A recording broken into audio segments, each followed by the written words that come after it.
Bonjour. Alors, Patricia me pose une question qui nous permettra de pas mal réfléchir. Je sais que vous méditez, mais est-ce que vous priez encore?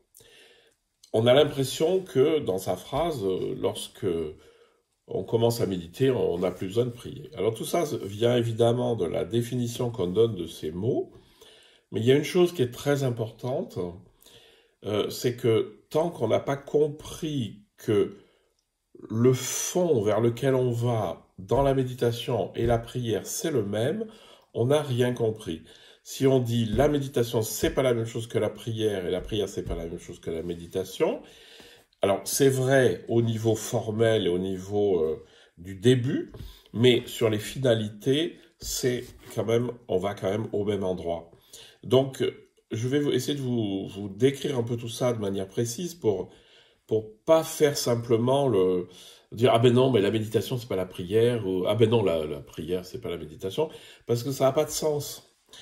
Donc la prière, on va commencer par la prière. Alors la compréhension normale de la prière, c'est s'adresser intérieurement ou même des fois extérieurement à Dieu, donc l'instance qui a créé le monde, pour rentrer dans une relation où la plupart du temps on lui demande quelque chose, soit d'être proche de lui, soit que certaines choses se passent mieux dans la vie. Bon, ça c'est vraiment la prière au niveau le plus simple, c'est un dialogue de l'âme avec Dieu pour entrer en communication.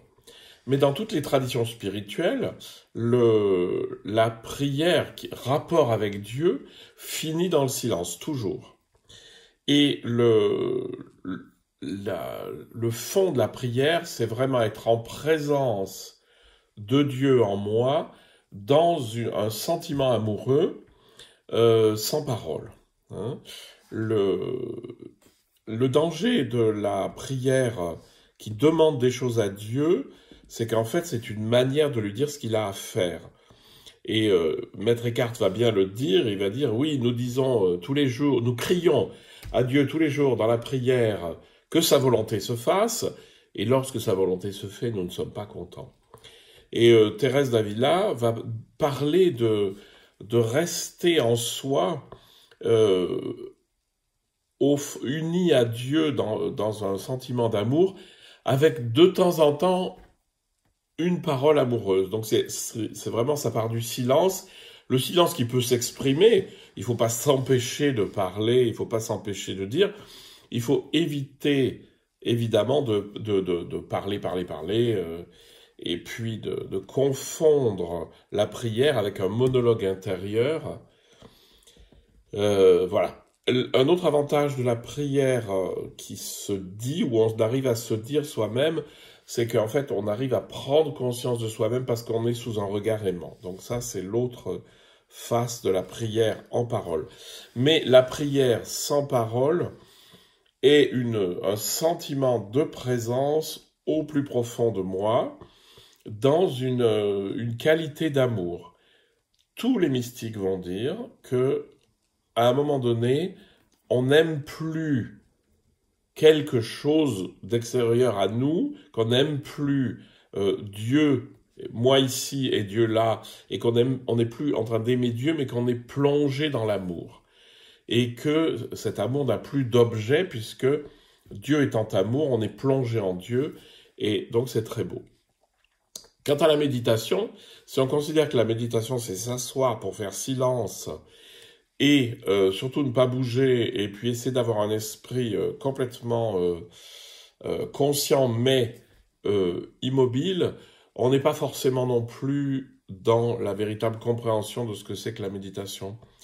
Shodo Harada, par exemple, vous pourrez aller voir les autres vidéos que j'ai fait sur Shodo Harada, qui est vraiment passionnant. Il dit que l'état finalement de méditation, c'est mon état naturel, dépouillé d'agitation des pensées, sans forcer l'agitation des pensées à s'arrêter, parce que ça c'est du blocage, et que cet état de calme en soi, d'espace en soi, il est lié à une immense bienveillance envers toutes les créatures et à commencer par moi. C'est-à-dire, la première chose qui est aimée par l'amour du fond, qui vient de ma nature profonde, c'est moi-même. Donc vous sentez peut-être déjà, à travers ce que je vous ai dit, que si on va au fond de ce que c'est que la méditation, au fond de ce que c'est la prière, on arrive de plus en plus à la même chose. Le problème, ce sont les mots, ce ne sont pas les choses.